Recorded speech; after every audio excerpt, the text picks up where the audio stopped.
নমস্কার বন্ধুরা, রুনার পাঁচফোড়ন চ্যানেলে তোমাদের সবাইকে অনেক অনেক ওয়েলকাম।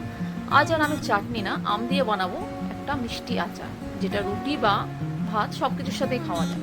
এখানে আমি কড়াইতে প্রথমে একটা ভাজা মশলা বানাবো। এখানে নিয়ে নিয়েছি জিরে, মৌরি, ধনে আর পাঁচফোড়ন আর শুকনো লঙ্কা। এটা হালকা লাল করে ভেজে আমি বেটে নেব। এখানে যে কুড়িয়ে রাখা আমটা, এর মধ্যে আমি দিয়ে দেবো গুঁড়ো চিনি, মানে আমি চিনিটাকে পেস্ট করে রেখেছিলাম।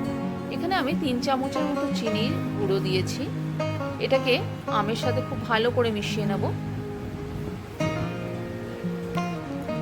এর মধ্যে দিয়ে দেবো খানিকটা হলুদ, লঙ্কার গুঁড়ো, সবকিছু আবার খুব ভালো করে আমি মিশিয়ে নেব। এখানে সবকিছু খুব ভালো করে মেশানো হয়ে গেছে। এবার যে আমি যে ভাজা মশলাটা পেস্ট করেছিলাম সেটা এর মধ্যে দিয়ে দেব। আবার সবকিছু খুব ভালো করে আবার মিশিয়ে নেব। আমের সাথে সবকিছু খুব ভালো করে মেশানো হয়ে গেছে আমার। এদিকে কড়াইতে নিয়ে নিয়েছি সামান্য তেল। এর মধ্যে দিয়ে দেবো অল্প সর্ষে, একটু আদা কুচি। হালকা নাড়াচাড়া করার পর যখন দেখবো একটু লালচে ভাব হয়ে গেছে আদাগুলো, তখন এই মিশিয়ে রাখা আমটা এর মধ্যে দিয়ে দেবো।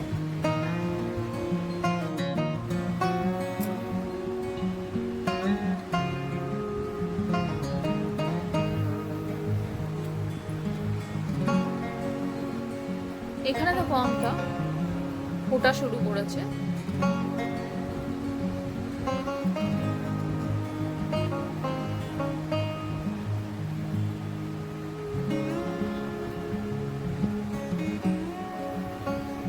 এর মধ্যে আমি আর একটু গুঁড়ো চিনি অ্যাড করলাম। আবার সবকিছু ভালো করে নাড়িয়ে নিলাম। এভাবে আমি আস্তে আস্তে জলটা শুকিয়ে নেব। এখানে দেখো জলটা অনেকটাই টেনে আছে।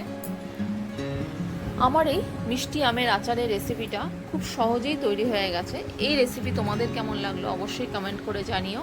আর যদি ভালো লাগে লাইক আর সাবস্ক্রাইব করে পাশে থেকো।